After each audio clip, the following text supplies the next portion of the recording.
Sir आपके पास यहाँ पर सवाल में ये कहा गया है कि एक बेसिकली आपके पास तो डिस्क है राइट, और वो डिस्क जो है वो रखा हुआ है, एक आपके पास बेसिकली वो डिस्क का मास है m, वो रखा हुआ है हॉरिजॉन्टल प्लेन पर ऑफ मास m राइट। एक डिस्क का ऑफ मास m वो रखा हुआ है हॉरिजॉन्टल प्लेन पर ऑफ मास m, और दोनों के बीच में कोफिशिएंट ऑफ डिफ्लेक्शन दिया हुआ है कि म्यू है राइट। और वो हॉरिजॉन्टल प्लैंक आपके पास रखा हुआ है एक बेसिकली स्मूथ सरफेस पर, वो हॉरिजॉन्टल जो प्लैंक है वो आपके पास रखा हुआ है एक बेसिकली स्मूथ सरफेस पर म्यू बराबर 0 पर, और बेसिकली हॉरिजॉन्टल जो प्लैंक है उस पर हम लोग बेसिकली F फोर्स लगाकर खींच रहे हैं राइट।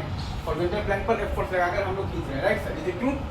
तो अब अगर आप ध्यान दीजिएगा तो आपके पास बेसिकली इनिशियली अगर आप देखिएगा तो बी डिस्क बराबर भी 0 है, और मतलब कि तो ओमेगा डिस्क बराबर भी 0 है, और बी ऑफ द प्लैंक बराबर भी 0 है।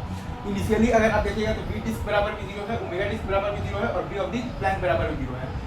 तो स्टैटिक फ्रिक्शन फोर्स अपने आप को ऐसे एडजस्ट करेगा ताकि ए डिस्क और plus alpha disc into R is equal to a plank हो जाए। स्टैटिक फ्रिक्शन फोर्स अपने आप को ऐसे एडजस्ट करेगा ताकि ए डिस्क और plus alpha disc into R is equal to a plank हो जाए। स्टैटिक फ्रिक्शन फोर्स अपने आप को ऐसे एडजस्ट करेगा ताकि a disc plus alpha disc into R is equal to a plank हो जाए right sir, is it true?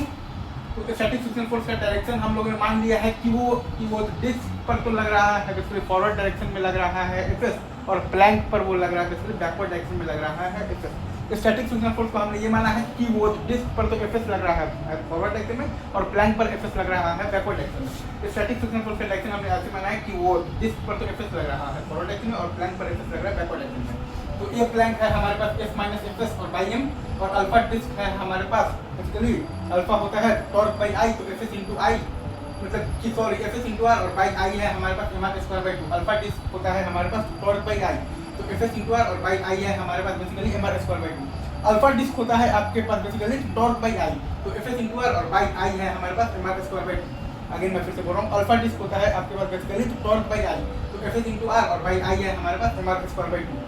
Again alpha disc होता है हमारे पास टॉर्क बाई आई, तो FS into R by I है आपके पास तो एम आर स्क्वायर बाई 2।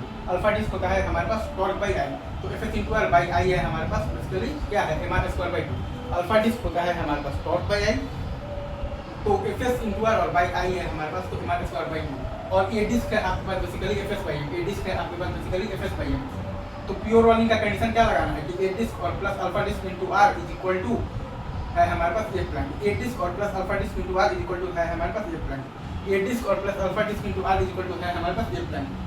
मतलब कि एफ एस बाई एम और प्लस आ गया है तो 2f R square by M R square is equal to F minus F S by M. तो एफ एस का वैल्यू यहाँ से आ गया है बेसिकली एम एफ, और बाई आ गया है ई एम और प्लस एम राइट।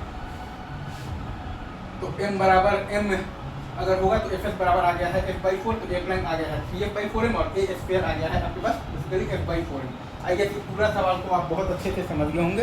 एंजॉय कीजिए, पार्टी कीजिए, कोई टेंशन